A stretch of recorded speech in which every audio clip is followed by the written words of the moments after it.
E aí, pessoal, tudo certo? Se o seu objetivo é ser nomeado, pode ter certeza que você está no lugar certo. Hoje a gente vai destrinchar um tema que não para de cair em concursos: segurança da informação. E vamos fazer isso do nosso jeito, sabe? Sem enrolação, focando exatamente naquilo que as bancas amam cobrar. E olha só quem está aqui para nos guiar nessa missão. Fala, Cap! Olá, futuros nomeados. Eu sou o Cap e hoje a gente vai direto ao que interessa para gabaritar segurança da informação. A nossa meta aqui é bem clara: fazer cada minuto que você passa aqui valer ouro, se transformar em pontos lá no dia da prova. Então, bora começar. Para começar, vamos pensar numa coisa bem simples do dia a dia. Todo mundo aqui tranca a porta de casa, não é? Ninguém deixa o carro aberto com a chave no contato. A gente protege o que é nosso, o que é físico, porque a gente sabe o valor que tem. A grande pergunta é: por que essa lógica tão óbvia a gente simplesmente ignora quando o assunto são os nossos dados? E olha, para provar que isso é verdade, dá uma olhada nessa lista aqui. Em pleno 2025, as senhas mais usadas no mundo ainda são 123456, password, senha. Gente, usar uma senha dessas é a mesmíssima coisa que deixar a chave de casa debaixo do tapete e ainda com um bilhete do lado escrito "pode entrar". É pedir para ter problema. E nem pensem que isso é um problema lá de longe, viu? As consequências são muito reais e estão acontecendo aqui, bem debaixo do nosso nariz. Vazamento de chaves Pix, dados do Auxílio Brasil, de universidades federais, é notícia todo dia. A informação, hoje, é um dos ativos mais valiosos que existem, e essa falta de cuidado causa um estrago gigantesco na vida das pessoas, das empresas e do governo. Ok, a gente já entendeu o tamanho do problema. Agora, vamos para a parte que interessa, a solução. E para a prova, a solução começa com 3 letrinhas mágicas, 3 pilares que sustentam tudo. Vamos conhecer a famosa trindade CID. São eles: confidencialidade, integridade e disponibilidade. Grava bem essa sigla: C-I-C. Sério, pode anotar, fazer o que for. Praticamente toda a questão de concurso sobre os princípios da segurança vai girar em torno desses 3 conceitos. Entender isso aqui não é uma escolha, é obrigação para quem quer gabaritar.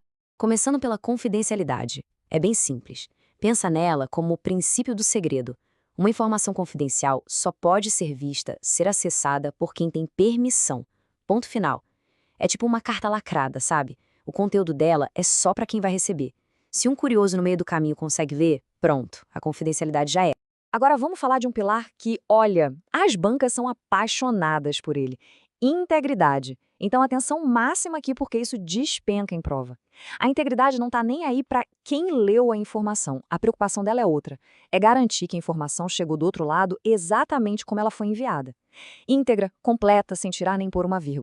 E fechando a nossa trindade, também super importante para a prova, vem a disponibilidade. Porque, poxa, do que adianta a informação ser super secreta, super íntegra, se na hora que você mais precisa, cadê? Sumiu. Disponibilidade é isso: garantir que os dados e os sistemas estejam funcionando sempre que um usuário autorizado precisar acessar. É tipo o aplicativo do banco que resolve sair do ar bem no último minuto do dia de vencimento do boleto. E isso é uma falha de disponibilidade clássica.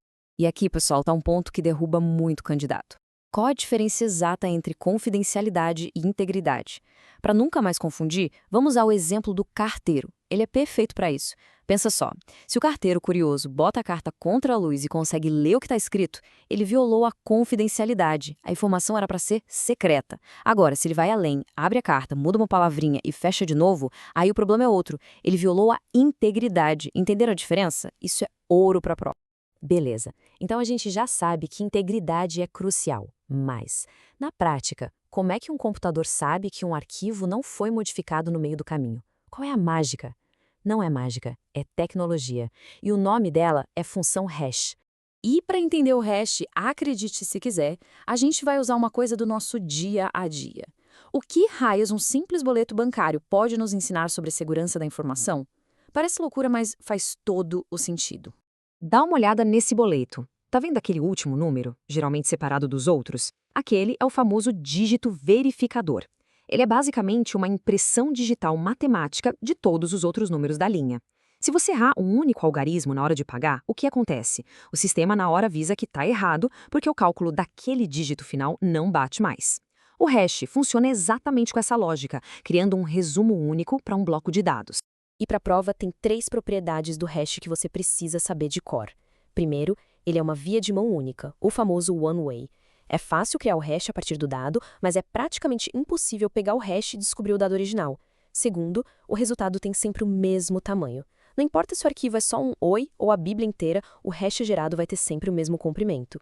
E terceiro, que é sensacional, o efeito avalanche. Muda uma vírgula no arquivo original e o hash muda completamente, fica irreconhecível. Certo. Se o hash é o guardião da integridade, quem é que cuida da confidencialidade, do segredo da informação? A resposta, claro, é a criptografia. Vamos ver o que você precisa saber sobre ela para mandar bem na prova. E essa ideia de esconder mensagens é antiga, viu? Muito antiga.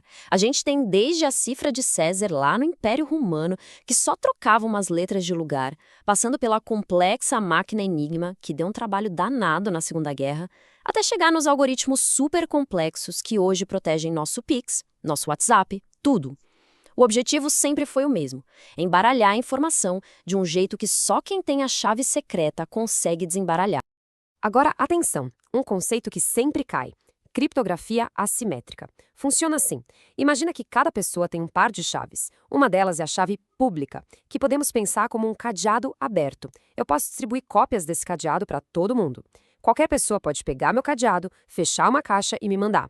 Mas e aqui que está a mágica, só eu, com a minha chave privada correspondente, consigo abrir essa caixa.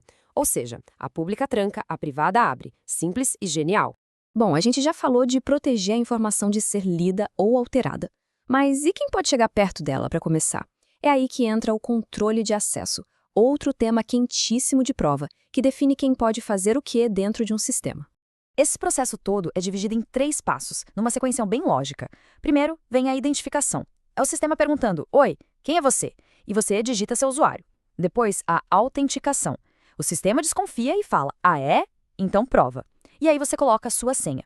Por último, depois que o sistema já sabe quem você é, vem a autorização.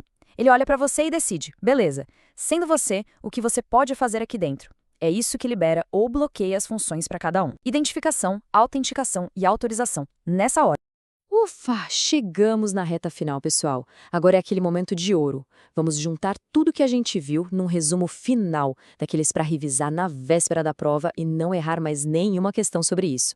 Vamos lá?